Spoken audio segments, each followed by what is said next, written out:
Hello, everyone, and thank you for being here. My name is Yashu Vashishath, and today I will be talking about a novel neural network architecture which we created for integrating multi-omics data based on biological relationship. We called it HINN, Hierarchical Input Neural Network.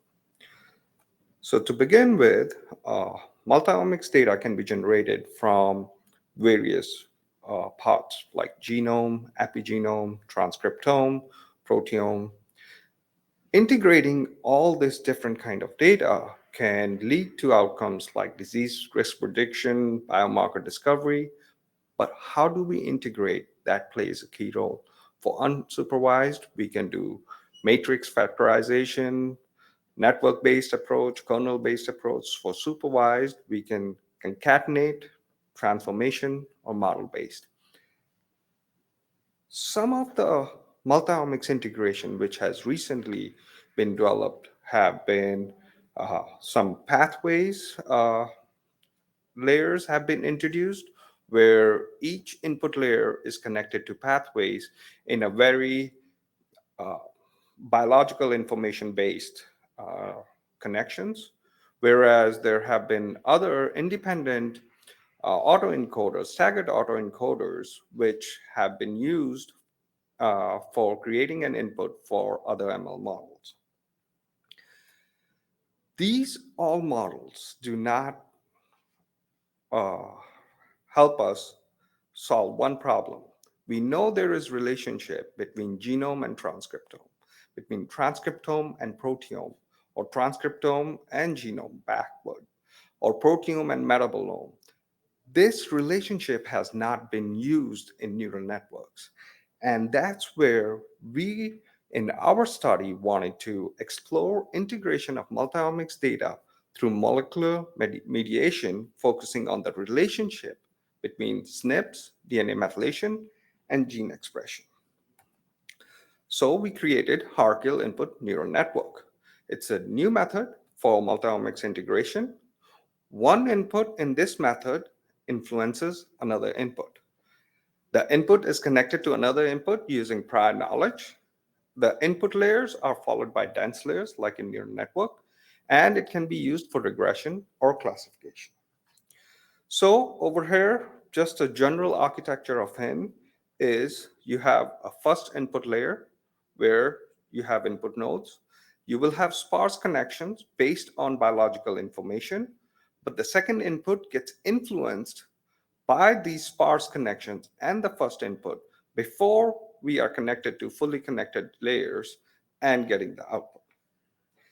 Looking at the mathematics behind this integration of layers, the first input layer is straightforward, as everyone knows.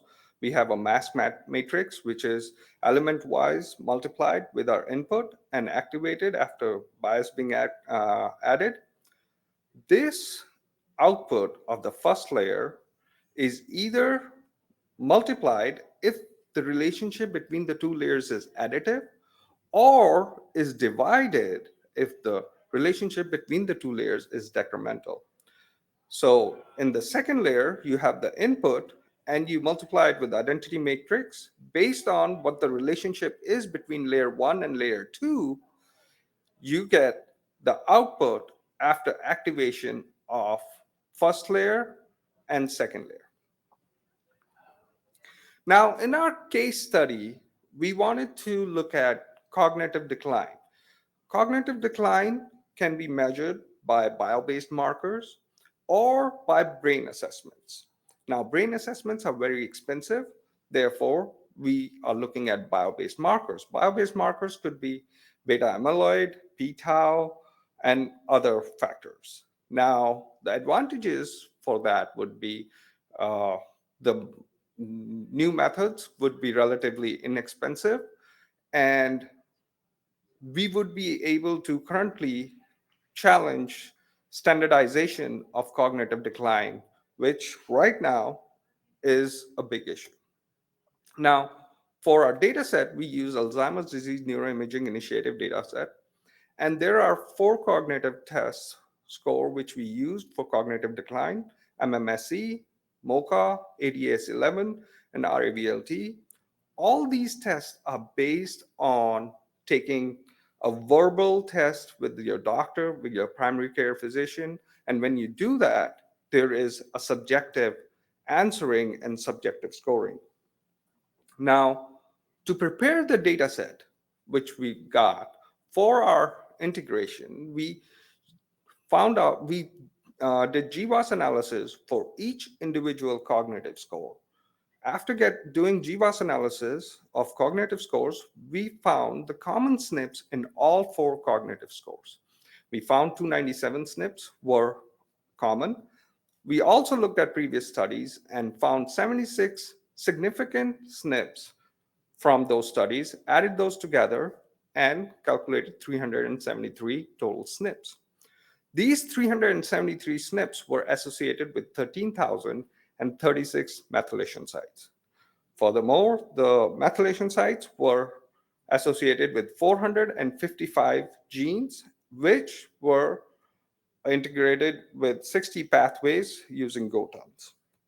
So in our architecture for this study, what we did is we used SNPs in the first layer. The second layer had DNA methylation as well as fully dense nodes. If any of the information is missed between the first layer and second layer because of not knowledge of sparse connections, and we are missing some of the connections, those connections, that information will be transferred using the fully connected nodes. Then in the third layer, the gene expression input came in and used DNA methylation plus SNP information for gene expression. And the same way, we added fully connected nodes concatenated with this layer.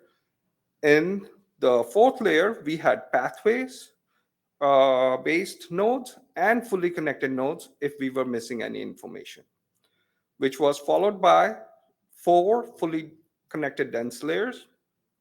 And then we added demographic information, p-tau information, and APOE information concatenated with fully connected node to give us cognitive measurement.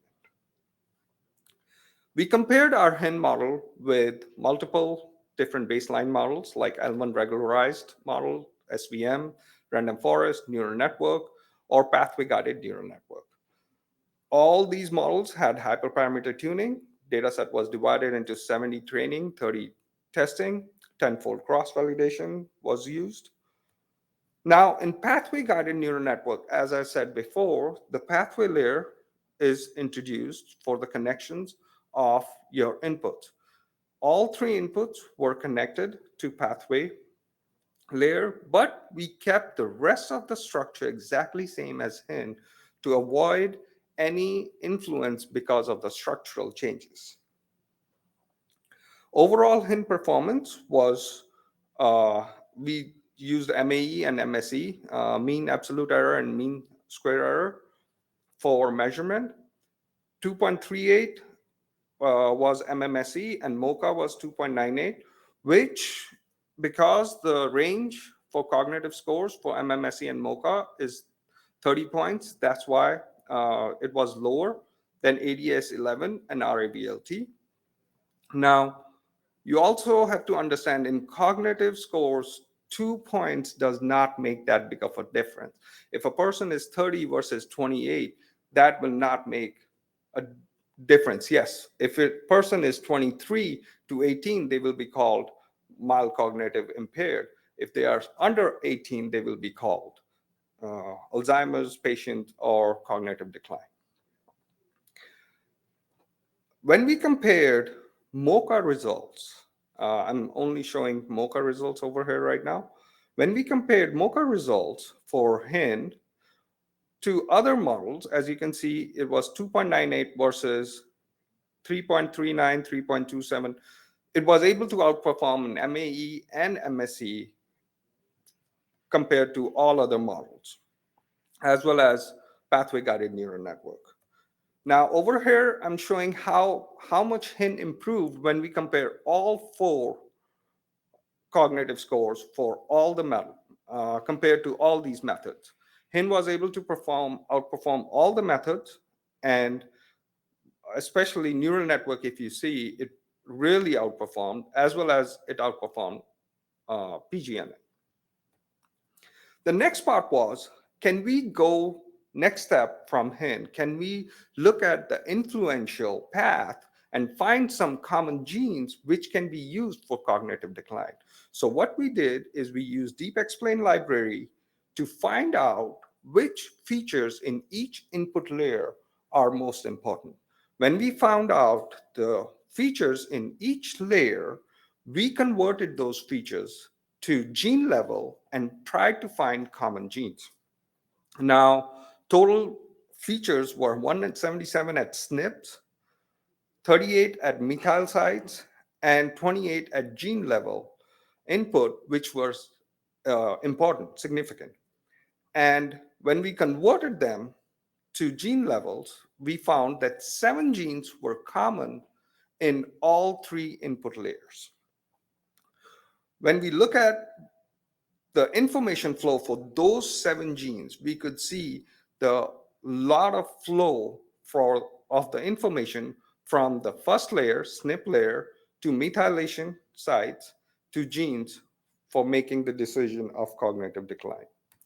In conclusion, we introduced a new method called hierarchical input neural network. The new method used biological relationship among input for predictive modeling.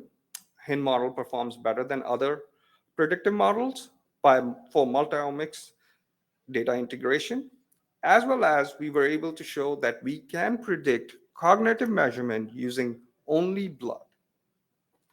I want to thank Sarah Beaver, second author, Dr. Fahad Shahid as our subject matter expert, Dr. Sardar Boza as my PI, and all my lab members. Thank you. Questions?